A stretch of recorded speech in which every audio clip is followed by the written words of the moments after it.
kalau orang yang sudah makan beras itu kemudian lantas kebudayaannya itu meningkat. Itu tidak.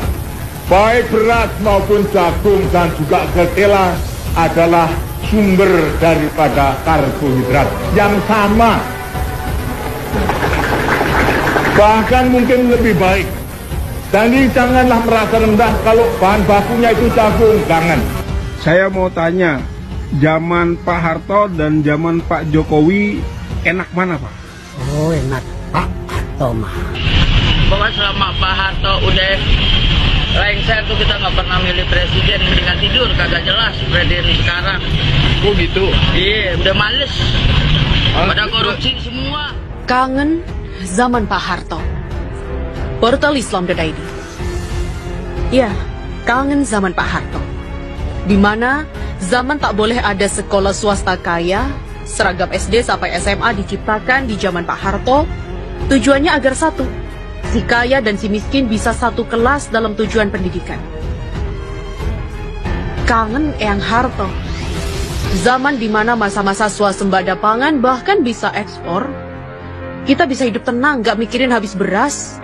Negara agraris bukan hanya slogan, semua dikelola dan dijamin oleh pemerintah. Zaman Pak Harto, Pak Tani dikasih tamu mimbar dialog rutin dalam kelom pencapir, bukan dibohongi kasih subsidi pupuk dan traktor lalu ditarik lagi. Zaman Pak Harto, kalau ke sawah ya panen raya bersama semua menteri, menunjukkan pada dunia bahwa Indonesia adalah negara besar. Maka setiap kali acara kenegaraan mencari posisi Soeharto paling gampang, paling depan dan tengah. Era sekarang mah beda. Ke sawah pas deket pemilu aja sampai masuk-masuk lumpur. Giliran udah jadi boro-boro mikirin petani. Petani panen malah dihajar, dibuka keran impor. Zaman Pak Harto masuk UI, masuk UGM murah banget. Zaman sekarang pendidikan nauzubillah mahal banget. Anak SD saja bisa puluhan juta masuk sekolah swasta yang status sosialnya tinggi. Pendidikan dibawa ke komoditifikasi status sosial. Zaman Pak Harto, pendidikan di bawah negara. Kualifikasi ada di tangan negara, sehingga yang maju sekolah-sekolah negeri. Kita masih ingat, asal nama SMA 1 adalah sekolah terbaik. Lalu ada sekolah-sekolah terbaik negeri di segala penjuru, si kaya dan si miskin bersekolah di tempat yang sama. Zaman Pak Harto, anak tukang becak kuliah sudah biasa. Zaman sekarang, anak tukang becak bisa lulus dokter dianggap mukjizat dirayakan besar-besaran. Setiap pendidikan dirampas hanya untuk orang kaya. Zaman Pak Harto, puskesmas di mana-mana. Sistem pengobatan teratur, posyandu dijadikan gerbang besar kesehatan publik. Ibu-ibu PKK dijadikan volunteer atas kinerja negara di bidang kesehatan. Tapi di zaman sekarang, para dokter dan suster diajarkan bagaimana cara berbisnis. Di zaman sekarang inilah tragedi kesehatan berlangsung. Bayi mati ditolak di rumah sakit, anak remaja mati ditolak rumah sakit. Padahal rumah sakit menjamur di mana-mana. Zaman Pak Harto, penyedia pendidikan, kesehatan dan papan menjadi tugas layanan negara. Di zaman demokrasi liberal, pendidikan, kesehatan dan papan menjadi alat kapitalis dalam menguras kerja rakyat. Tak ada pertanggungjawaban negara sama sekali atas uang publik. Zaman Pak Harto, nggak ada ceritanya ulama dibubarin pengajiannya. Pak Harto selalu dekat dan santun dengan ulama. Semoga Allah Subhanahu wa Ta'ala memberikan tempat terbaik buatmu Pak Harto. Oleh Agus Santoso. Era Soeharto, Republik Indonesia eksportir minyak, sekarang jadi negara importir. Dilansir dari Gelora.co, industri minyak dan gas atau migas Indonesia pernah mengalami kejayaan pada masa pemerintahan Presiden Soeharto. Indonesia menjadi eksportir migas dan masuk organisasi negara-negara pengekspor minyak atau OPEC. Mirisnya saat ini menjadi negara importir minyak. Pengamat perminyakan Kurtubi mengungkapkan, pada masa pemerintahan Soeharto, sektor migas menjadi sumber pertumbuhan ekonomi nasional. Pada periode 1970 sampai 1980-an, sektor migas merajai perekonomian nasional.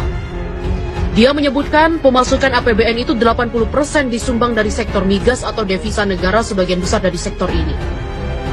Kita luar biasa ekspor migas dan menjadi anggota OPEC karena surplus minyak mentah.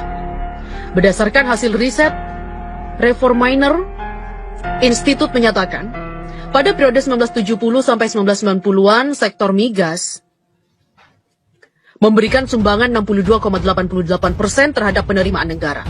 Nilai ekspor migas Indonesia kala itu mencapai 20,66 miliar US dollar.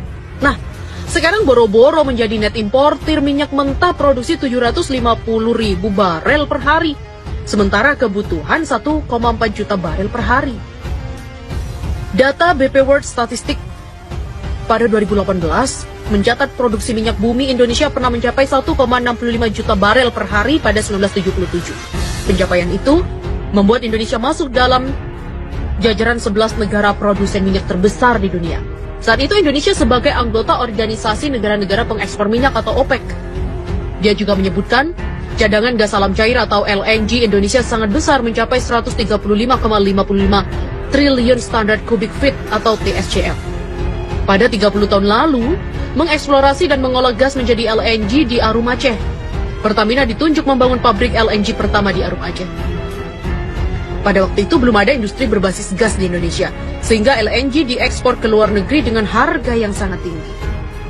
Sementara itu, Asep Saifuddin, salah satu orator dari FPI Jawa Barat, membandingkan penanganan korupsi di era Presiden Jokowi dan Susilo Bambang Yudhoyono atau SBY. Dia menyampaikan saat itu berorasi di depan peserta aksi alumni 212, berantas korupsi di Jalan Medan Merdeka Barat, Jakarta. Asep menilai PDIP saat ini telah ikut campur dalam penanganan kasus korupsi oleh KPK. Hal itu berbeda dengan pemerintah di bawah SBY. SBY tidak turut campur ketika KPK menyeret Anas atau Urbaningrum ke penjara. Ini PDIP lebih parah, kata Asep dalam orasinya di hadapan peserta. Lebih lanjut, Asep juga menuding PDIP sebagai partai paling korup saat ini. Dia mengklaim pernyataan itu berdasarkan bukti valid yang ia peroleh dari KPK. Asep berkali-kali dalam orasinya memancing dan menyudutkan peserta aksi hingga menyatakan PDIP dan Jokowi di balik korupsi yang terjadi saat ini. Se-Indonesia, dari 34 provinsi yang ada di Indonesia, dari 616 kabupaten atau kota yang paling banyak melakukan tindakan korupsi, bupatinya dari mana? Wali kotanya dari mana? Gubernurnya dari mana? Kata Asep yang langsung diiringi teriakan dari peserta aksi yang menjawab PDIP.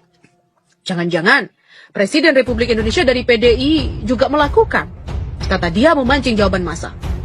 Dalam orasinya, Asep juga mendesak agar KPK segera memeriksa Menteri Pendidikan Nadiem Makarim atas kebijakan barunya soal pembayaran SPP sekolah lewat GoPay. Asep menilai kebijakan Nadiem tersebut masuk dalam kategori intellectual corruption. Asep lalu menuntut agar penegak hukum tegas dalam menuntaskan kasus korupsi. Ia mengancam melakukan aksi lanjutan andai lembaga penegak hukum terkesan lambat dan mengusut kasus rasuah. Jika Kejaksaan Agung atau KPK tidak serius memberantas korupsi, agendakan aksi jilid-jilid di DPR, MPR. Kita hentikan rezim ini. Begitulah dikatakannya. Aksi 212 ini dilakukan oleh Front Pembela Islam, Gerakan Nasional Pengawal Fatwa atau GNPF Ulama, Persaudaraan Alumni atau PA212, dan beberapa ormas lainnya. Mereka menuntut aparat penegak hukum dianggap untuk menuntaskan kasus korupsi yang diduga merugikan negara triliunan rupiah. Sejumlah pengurus PDIP di berbagai kesempatan sudah berulang kali mengatakan selalu menghormati proses hukum yang berjalan. Salah satunya diucapkan Ketua DPP Puan Maharani. Dia bicara soal penanganan KPK dalam mengusut kasus dugaan suap atau PAW anggota DPR fraksi PDIP, Harun Masiku, yang hingga kini masih buron. Puan mengatakan pihaknya menghormati proses hukum yang berjalan. Ya, tentu saja, proses hukum saling menghormati dan saling menghargai tanpa melewati batas-batas yang ada. Begitulah dikatakan Puan di gedung DPR Jakarta pada Senin 20 Januari lalu. Kangen zaman Pak Harto.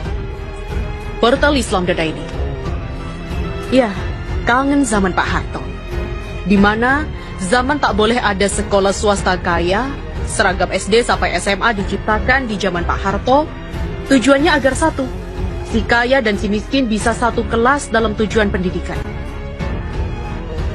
Kangen Eyang Harto. Zaman di mana masa-masa swasembada pangan bahkan bisa ekspor.